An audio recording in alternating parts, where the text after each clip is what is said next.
Invest in yourself का central message बहुत simple है। दुनिया का सबसे valuable investment stocks, real estate, business या क्रिप्टो करेंसी नहीं है। सबसे वैल्यूएबल इन्वेस्टमेंट आप खुद हो। अगर आप अपने mindset, knowledge, skills, health, discipline और कैरेक्टर को इम्प्रूव करते हो तो आपकी अर्निंग पोटेंशियल, हैप्पीनेस और overall quality of life naturally improve हो जाती है। ऑथर यह पॉइंट बहुत स्ट्रांगली एम्फसाइज करते हैं कि ज्यादातर लोग एक्सटर्नल सक्सेस के पीछे भागते रहते हैं। वो बेटर जॉब, हायर सैलरी, बिगर हाउस या लग्जरी लाइफस्टाइल चाहते हैं, लेकिन वो उस फाउंडेशन पर काम नहीं करते जो इन सब चीजों को पॉसिबल बनाता है। यह फाउंडेशन है उनकी थिंकिंग, हैबिट्स और पर्सनल डेवलपमेंट। बुक के अकॉर्डिंग हर इंसान के अंदर ट्रिमेंडस पोटेंशियल होती है। प्रॉब्लम ये नहीं होती कि लोग केपेबल नहीं है, प्रॉब्लम ये होती है कि लोग अपनी कैपेबिलिटीज को डेवलप नहीं करते। बहुत लोग अपनी कंफर्ट जोन में रह जाते हैं और ग्रेजुअली अपने ड्रीम्स को छोटा कर देते हैं।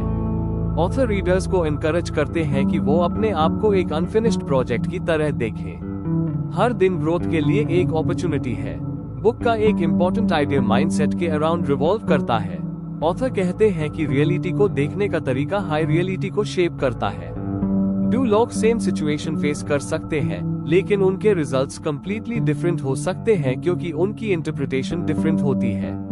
एक पर्सन चैलेंज को ऑब्स्टिकल देखेगा, जबकि दूसरा चैलेंज को अपॉर्चुनिटी देखेगा। इसी वजह से पॉजिटिव थिंकिंग सिर्फ मोटिवेशनल कॉन्सेप्ट नहीं है। ऑथर के नजरिए में पॉजिटिव थिंकिंग एक प्रैक्टिकल टूल है जो डिसीजन मेकिंग, कॉन्फिडेंस और परसिवियरेंस को इन्फ्लुएंस करती है। जब इंसान बिलीव करता है कि इम्प्रूवमेंट पॉसिबल है तो वो एफर्ट करता है। जब वो बिलीव करता है कि इम्प्रूवमेंट इम्पॉसिबल है तो वो ट्राई हाई नहीं करता। बुक रिपीटेडली ग्रोथ माइंडसेट की इंपॉर्टेंस बताती है। ग्रोथ माइंडसेट का मतलब है ये मानना कि एबिलिटीज फिक्स्ड नहीं है। Intelligence, communication skills, leadership abilities और कॉन्फिडेंस डेवलप किए जा सकते हैं। ऑथर रीडर्स को रिमाइंड करते हैं कि हर एक्सपर्ट कभी बिगिनर था। हर सक्सेसफुल इंडिविजुअल ने लर्निंग प्रोसेस से ही प्रोग्रेस किया। सेल्फ एजुकेशन को भी एक्स्ट्रॉर्डिनरी इंपॉर्टेंस दी गई है। ऑथर एक्सप्लेन करते हैं कि फॉर्मल एजुकेशन यूजफुल है, लेकिन लर्निंग ग्रेजुएशन के बाद स्टॉप नहीं होनी चाहिए। मॉडर्न वर्ल्ड रैपिडली चेंज हो रही है। न्यू टेक्नोलॉजीज, इंडस्ट्रीज और अपॉर्चुनिटीज कॉन्स्टेंटली इमर्ज हो रही है। इस एनवायरनमेंट में लाइफ लॉन्ग लर्निंग नेसेसिटी बन जाती है। बुक सजेस्ट करती है कि रीडर्स बुक्स पढ़ें, कोर्सेज करें, मेंटर्स से सीखें और अपनी नॉलेज को कंटिन्यूअसली एक्सपैंड करें। ऑथर के अकॉर्डिंग नॉलेज सिर्फ इंफॉर्मेशन कलेक्ट करना नहीं है। रियल नॉलेज टैब वैल्यूएबल बनती है जब उसको प्रैक्टिकल एक्शन में कन्वर्ट किया जाए। एक्शन बुक का रिकरिंग थीम है। बहुत लोग सेल्फ हेल्प कंटेंट कंज्यूम करते रहते हैं, मोटिवेशनल वीडियोस देखते रहते हैं और इंस्पिरेशनल कोट्स कलेक्ट करते रहते हैं, लेकिन उनकी लाइफ में कोई सिग्निफिकेंट चेंज नहीं आता। रीजन सिंपल है, information without action transformation create नहीं करती। ऑथर एम्फसाइज करते हैं कि सक्सेस का सीक्रेट एक्स्ट्रॉर्डिनरी आइडियाज में नहीं बल्कि ऑर्डिनरी एक्शंस की कंसिस्टेंसी में छुपा होता है। छोटे डेली इंप्रूवमेंट्स टाइम के साथ मैसिव रिजल्ट्स प्रोड्यूस कर सकते हैं। एक स्किल रोज थोड़ी सी इंप्रूव करना, रोज थोड़ा पढ़ना, रोज थोड़ा एक्सरसाइज करना और रोज थोड़ा डिसिप्लिन रहना इसके अंदर रिमार्केबल डिफरेंस क्रिएट करता है। डिसिप्लिन को बुक में मोटिवेशन से सुपीरियर क्वालिटी बताया गया है। मोटिवेशन इमोशनल स्टेट है, कभी हाई होती है और कभी लो। डिसिप्लिन सिस्टम है। डिसिप्लिन एंश्योर करता है कि इंसान एक्शन ले इवन जब उसका मूड एक्शन लेने का ना हो। ऑथर एक्सप्लेन करते हैं कि सक्सेसफुल इंडिविजुअल्स अपनी फीलिंग्स के अकॉर्डिंग काम नहीं करते, वो कमिटमेंट्स के अकॉर्डिंग काम करते हैं। अगर गोल इंपॉर्टेंट है तो एक्शन मूड के बिना भी लिया जाता है। इसी हैबिट की वजह से लॉन्ग टर्म प्रोग्रेस पॉसिबल होती है। टाइम मैनेजमेंट भी बुक का सिग्निफिकेंट कंपोनेंट है। ऑथर कहते हैं कि हर इंसान के पास सेम 24 आवर्स होते हैं। डिफरेंस इस बात का होता है कि अन आवर्स को कैसे यूज किया जाता है। बहुत लोग अपना वैल्यूएबल टाइम डिस्ट्रैक्शंस में वेस्ट कर देते हैं और फिर कंप्लेन करते हैं कि उनके पास अपॉर्चुनिटीज नहीं है। बुक रीडर्स को एनकरेज करती है कि वो अपने डेली हैबिट्स और रूटीन्स का ऑडिट करें। कितना टाइम प्रोडक्टिव एक्टिविटीज में जा रहा है, कितना टाइम माइंडलेस एंटरटेनमेंट में जा रहा है, कितना टाइम स्किल बिल्डिंग में इन्वेस्ट हो रहा है। ये क्वेश्चन सेल्फ अवेयरनेस क्रिएट करते हैं। हेल्थ को ऑथर एक नॉन नेगोशिएबल इन्वेस्टमेंट मानते हैं। फिजिकल एनर्जी के बिना प्रोडक्टिविटी सस्टेन नहीं हो सकती। मेंटल क्लैरिटी के बिना गुड डिसीजंस नहीं लिए जा सकते। इसलिए स्लीप, न्यूट्रिशन और एक्सरसाइज को लग्जरी नहीं बल्कि नेसेसिटी माना गया है। बुक ये भी एक्सप्लेन करती है कि हेल्थ सिर्फ फिजिकल बॉडी तक लिमिटेड नहीं है। मेंटल और इमोशनल वेलबीइंग इक्वली इंपॉर्टेंट है। क्रॉनिक स्ट्रेस, नेगेटिविटी और इमोशनल एग्जॉस्शन इंसान की परफॉर्मेंस को डायरेक्टली इम्पैक्ट करते हैं। इसलिए इनर पीस और इमोशनल बैलेंस कल्टिवेट करना लॉन्ग टर्म सक्सेस का पार्ट है। रिलेशनशिप्स और एनवायरनमेंट के इम्पैक्ट को भी एक्सटेंसिवली डिस्कस किया गया है। ऑथर कहते हैं कि आप उन लोगों का एवरेज बन जाते हो जिनके साथ आप सबसे ज्यादा टाइम स्पेंड करते हो।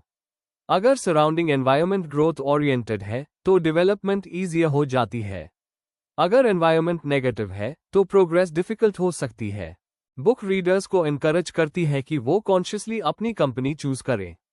पॉजिटिव, एम्बिशियस और सपोर्टिव लोग ग्रोथ एक्सेलरेट कर सकते हैं। नेगेटिव और डिस्करेजिंग इन्फ्लुएंसेस प्रोग्रेस को स्लो कर सकते हैं। फेलियर के सब्जेक्ट पर ऑथर का पर्सपेक्टिव पर्टिकुलरली एम्पावरिंग है। बुक के according failure opposite of success नहीं है। फेलियर सक्सेस का पार्ट है।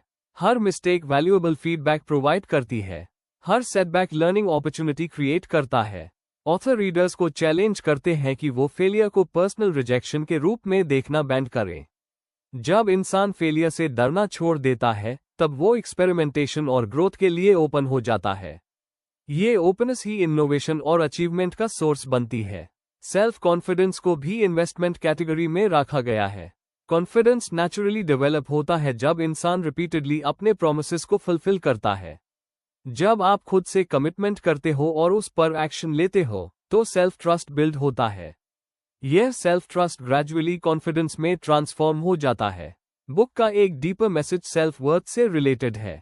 बहुत लोग अपनी वैल्यू को एक्सटर्नल वैलिडेशन के थ्रू मेजर करते हैं। वो प्रेज, अप्रूवल और रिकॉग्निशन पर डिपेंडेंट हो जाते हैं। ऑथर आर्ग्यू करते हैं कि सस्टेनेबल कॉन्फिडेंस अंदर से आती है। जब इंसान अपनी वैल्यू को रिकॉग्नाइज करता है तब वो चैलेंजेस और क्रिटिसिज्म को बेटर हैंडल कर पाता है। फाइनेंशियल ग्रोथ भी इनडायरेक्टली डिस्कस की गई है। ऑथर के अकॉर्डिंग हायर इनकम का फाउंडेशन हायर वैल्यू क्रिएशन है। जितनी ज्यादा स्किल्स, नॉलेज और कॉम्पिटेंस आप डेवलप करते हो उतनी वैल्यू मार्केट में प्रोवाइड कर सकते हो। और generally greater value greater rewards attract करती है। बुक का overall philosophy long term thinking पर बेस्ड है। इंस्टेंट ग्रेटिफिकेशन से बचने और डिलेड ग्रेटिफिकेशन को एब्रेस करने की एडवाइस दी गई है। शॉर्ट टर्म कंफर्ट अक्सर लॉन्ग टर्म ग्रोथ को सैक्रिफाइस कर देता है।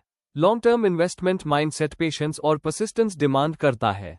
एंड में ऑथर रीडर्स को ये रियलाइजेशन देने की कोशिश करते हैं कि सेल्फ इन्वेस्टमेंट एक वन टाइम इवेंट नहीं है। यह लाइफ लॉन्ग जर्नी है। हर दिन एक अपॉर्चुनिटी है थोड़ा बेटर बनने की।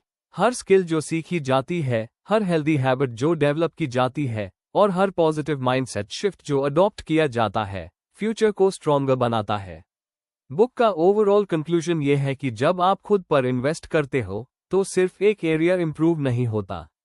आपकी थिंकिंग इंप्रूव होती है, कॉन्फिडेंस इंप्रूव होता है, अपॉर्चुनिटीज इंक्रीज होती है, रिलेशनशिप्स बेटर होती है और अल्टीमेटली पूरी लाइफ की क्वालिटी एलिवेट हो जाती है।